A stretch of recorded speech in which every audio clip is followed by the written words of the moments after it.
Good morning, and welcome to my world.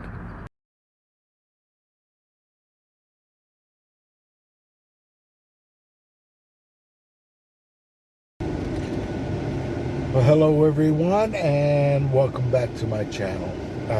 I am on the way down to San Antonio again, and I'm going to try to go to Houston also. But I'm going down to San Antonio because my daughter, my baby girl, is having her third child, which makes my sixth grandchild. So she's having it tomorrow by C-section, and I'm going to be there. I'm not going to be able to film it because that's surgery, so but I will be there at the hospital. So I hope everybody's having a wonderful day, and would just say a prayer for Clarissa that she will come out fine through all of this.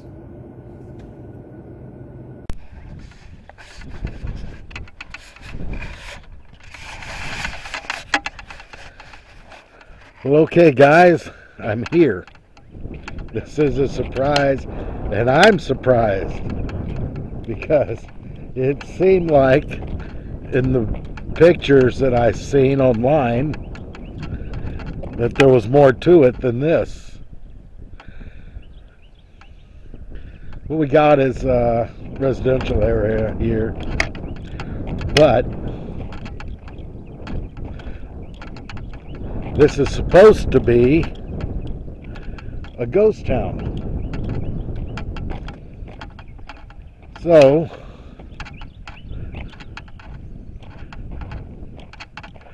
I'm assuming that's all that's left of the ghost town.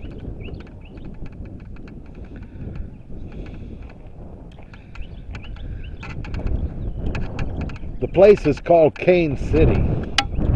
It was founded by a gentleman named Cain back in the late 1800s, and it was incorporated in the early 1900s. I think this is all that's left. See if I can zoom in a little bit. I think all this is all that's left. But the pictures that I've seen online showed more than this. And I don't know when those pictures were taken, and did they demolish everything to make do for more land? I don't know. What I wanted y'all to see was an actual real ghost town. Late late 1800s, early 1900s. It was abandoned in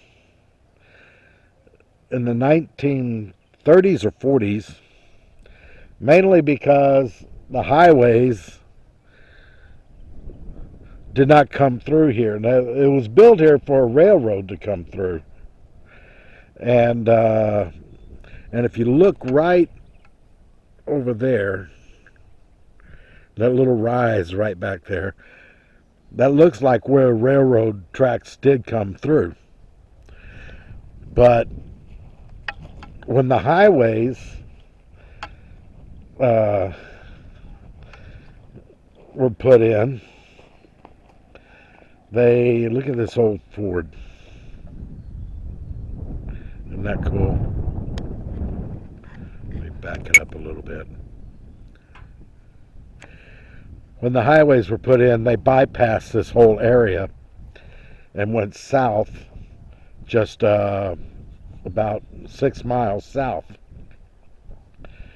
And the railroad stopped coming through here. And they changed the railroad, so the livelihood that people had was no longer here. And I think, to be honest, I think this is the last of Cain City. Looks like maybe an old schoolhouse or something. But there you have it, folks. This is Cain City. Maybe the one out in West Texas will be better when I get out there. And there I am. There's my car. So I'm kind of disappointed because there's no... I don't want to go on private property here. But I'm kind of disappointed because the pictures don't do justice. Or actually the pictures show more than what's actually here.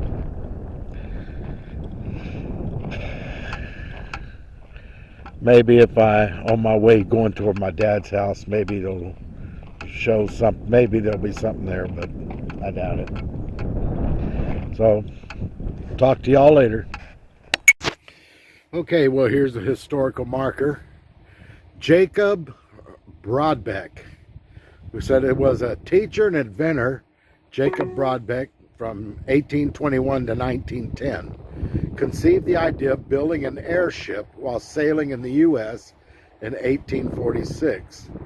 Born and educated as a teacher in Plattenhardt, Germany, he began teaching in the Kingdom of Württemberg, where he worked on perpetual motion clock for the king and tried to improve everyday living with labor-saving inventions. Widespread warfare in Europe prompted Jacob and his brother Johann to immigrate to Texas. And it goes on to say that he took a teaching job, moved to San Antonio, took a teaching job to fund his project for his airship. He demonstrated a model to the public and raised funds and sell shares to investors. Despite skepticism, he raised enough to finish his work. Shortly after the Civil War, a crowd gathered north of San Antonio to watch his first test flight. After a successful takeoff, the coil spring power mechanism failed and he suffered minor injuries. He continued to teach while repairing his airship. And I'm taking it, this is where he lived, was back up in there. There's a B, so that would be Broadbeck. But I'm sure that up there, that's where he would live. And they got it locked. Can't go up there, of course. But that's the historical marker. And wait for this car to pass so I can get in.